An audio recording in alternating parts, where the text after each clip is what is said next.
জয় বাংলা।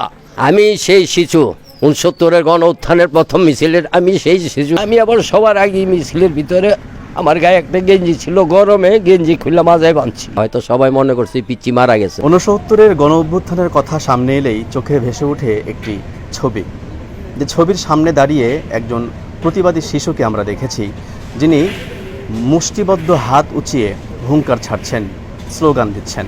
যে ছবিটি পরবর্তীতে ব্যাপক আলোচনায় এসেছে।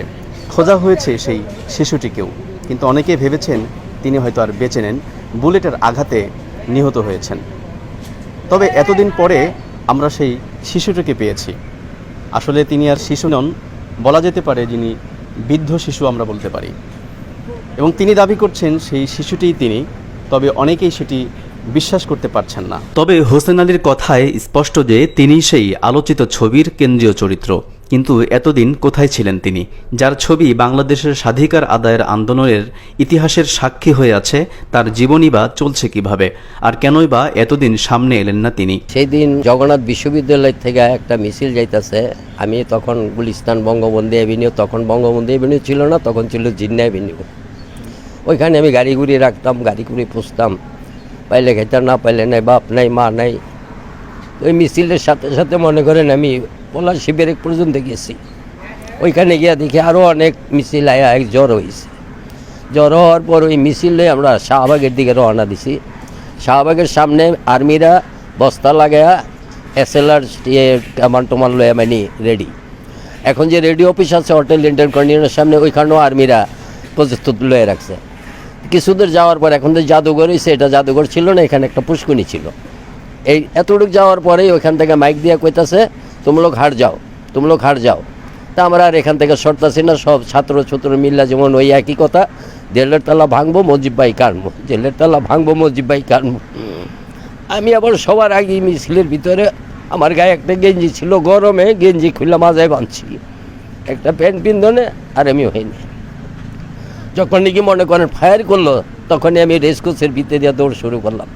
পিছে যে কী ঘটনা সেটা আর দেখতেছি না। আমি দৌড়াইয়া রেসকোর্সের মাঠ দিয়ে বাইরে, হাইকোর্ট দিয়ে বাইরে, প্রেস ক্লাবের বাইরে দিয়ে আমি এই যে বঙ্গবন্ধু অ্যাভিনিউতে আইছি। হোসেন আলী 69-এ ঢাকায় ছিলেন একজন পথশিশু হয়ে। মিছিলের অগ্রভাগে ছোট্ট শিশুর হুঙ্কার দেখে বঙ্গবন্ধু তার নাম দিয়েছিলেন পালোয়ান। পরবর্তীতে কয়েকবার দেখাও হয়েছিল জাতির জনকের সাথে। সে কথা গর্বের সাথেই শোনালেন হোসেন আলী। এর মেয়েদের দিকে একটা মশার মিছিল ঢাকা বিশ্ববিদ্যালয় থেকে, জগন্নাথ বিশ্ববিদ্যালয় থেকে আইতাছে। তো মিছিলে কী স্লোগান সেই দিকে আর আমি খেয়াল করি না। আমি দৌড় দিছি, দৌড় দিয়ে আইসা দেখি সবার হাতে মিছিল। তা আমি আবার ওই মশাল বিচারতাছি, মশাল নাই। পরে একের মিছিলের শেষে গিয়া দেখি দুইটা রিক্সা, একটা রিক্সার মধ্যে কেরাসিন ক্যানের, আরেকটা রিক্সার মধ্যে মশাল। তা আমি গিয়া ধরছি, বোধ রিক্সাওয়ালা ঢাকাইয়া ভাবে ওই পিছিয়ে কী করতেছস? আমি কো ভাই একটা মশাল লমো, কয় রাগ আমি দিতাছি।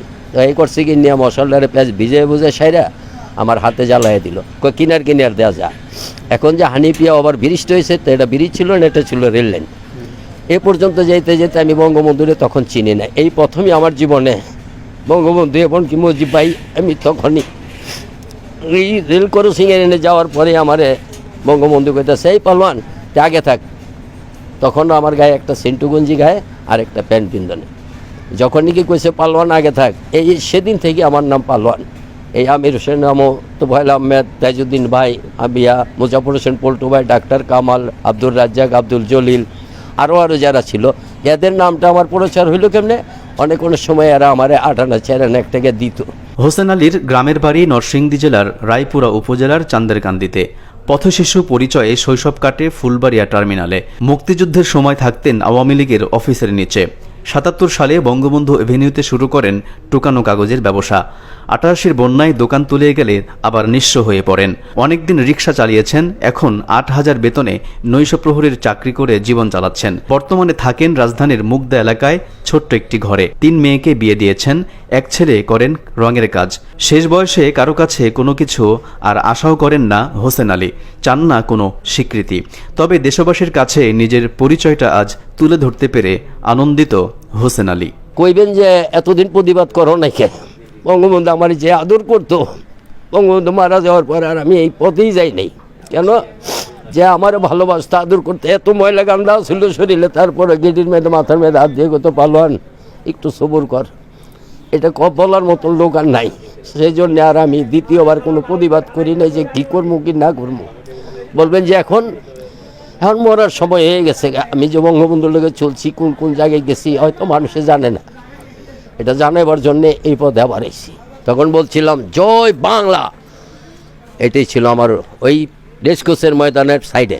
আমি সেই শিশু 69-এর গণ উত্থানের প্রথম মিছিলের আমি সেই শিশু, ইনশাল্লাহ। আলতাফ হোসাইন, মানবজমিন, ঢাকা।